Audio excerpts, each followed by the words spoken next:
Jubilee హిల్స్లో ఎన్నికలు రాకూడదు వాస్తవానికి, కానీ ఎన్నికలు రావడం జరిగింది. మాగంటి గోపీనాథ్ అకాల మరణంతో ఈ ఎన్నికలు రావడం, వారి భార్యనే మేము నిలబెట్టడం జరిగింది. కాంగ్రెస్ వాళ్ళు 2 సంవత్సరాల నుంచి పరిపాలనలో ప్రజలు ఎన్ని ఇబ్బందులు పడుతూ ఉన్నారో ప్రజలకు అర్థమైంది. ఎన్ని మోసాలు చేశారో, ఎన్ని వాగ్దానాలు చేశారో అవన్నీ కూడా ఇప్పుడు 2 సంవత్సరాల నుంచి ప్రజలు గమనిస్తూ ఉన్నారు. 420 హామీలు, 6 గ్యారంటీలు ఇచ్చినటువంటి రేవంత్ రెడ్డి ఇప్పటి వరకు ఏ ఒక్క గ్యారంటీ ఇవ్వనటువంటి పరిస్థితి ప్రజలకు.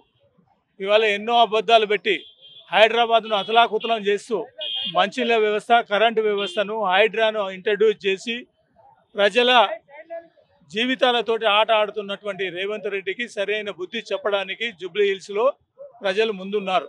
ఎందుకనంటే అవతలి వాళ్ళు అరాచకాలు, ఇబ్బందులు పెడతారు అనే ఆలోచన ప్రజల మనసులలో వచ్చేసింది. కాబట్టి ఖచ్చితంగా ప్రజలు బీఆర్ఎస్ పార్టీకి, సునీతమ్మకు అత్యధిక మెజార్టీ, కేసీఆర్ నాయకత్వం మళ్ళీ ఒకసారి రావాలి, ప్రజలకు తెలంగాణలో న్యాయం జరగాలి. ఇవాళ ఈ ఎలక్షన్ 4 కోట్ల జనాభాకు దిక్సూచిగా కావాల్సినటువంటి బాధ్యత జూబ్లీ హిల్స్ మీద ఉంది. బ్రహ్మాండమైన స్పందన ఉంది. ఇవాళ మైనార్టీలు కూడా అత్యధికంగా మాకు రావడం జరుగుతూ ఉంది. అర్థం చేసుకున్నారు. ఆనాడు 10 ఏళ్ళు బ్రహ్మాండమైనటువంటి ఆలోచనలతోటి వాళ్ళకి ఇచ్చినటువంటి షాదీ ముబారక్ కానీ, గ్యారంటీలలో ఉన్నటువంటి పరిస్థితి, ఖచ్చితంగా మైనార్టీలకు ఎక్కువ నిధులు ఇవ్వడం కానీ, సప్లాన్లు ఇవ్వడం కానీ ఇవన్నీ జరిగినటువంటి సందర్భంలో ముస్లింలందరూ కూడా బ్రహ్మాండంగా ముందుకు వస్తున్నటువంటి సందర్భం కనబడుతూ ఉంది. కాబట్టి ఖచ్చితంగా ఈసారి వాళ్ళు కూడా, మైనార్టీలు కూడా బీఆర్ఎస్ పార్టీకే వేస్తారని చెప్పేసి ప్రతి ఒక్కరు కూడా చెప్పడం జరుగుతోంది. వాళ్ళకు కావాల్సింది ప్రశాంతత.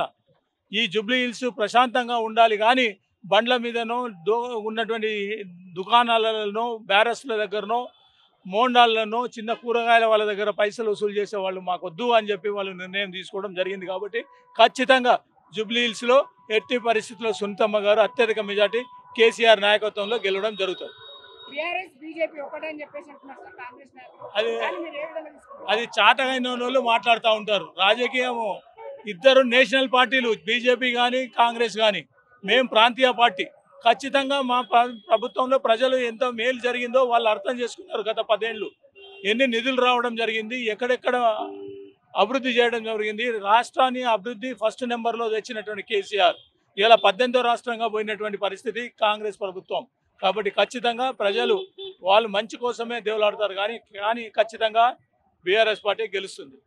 ప్రధానంగా ఏ పార్టీ పోటీ ఉండొచ్చు అని చెప్పేసి మాకు ఇవాళ చూస్తూ ఉన్నాం. మేము ఖచ్చితంగా రోజు రోజుకు మా గ్రాఫ్ పెరుగుతూ ఉంది.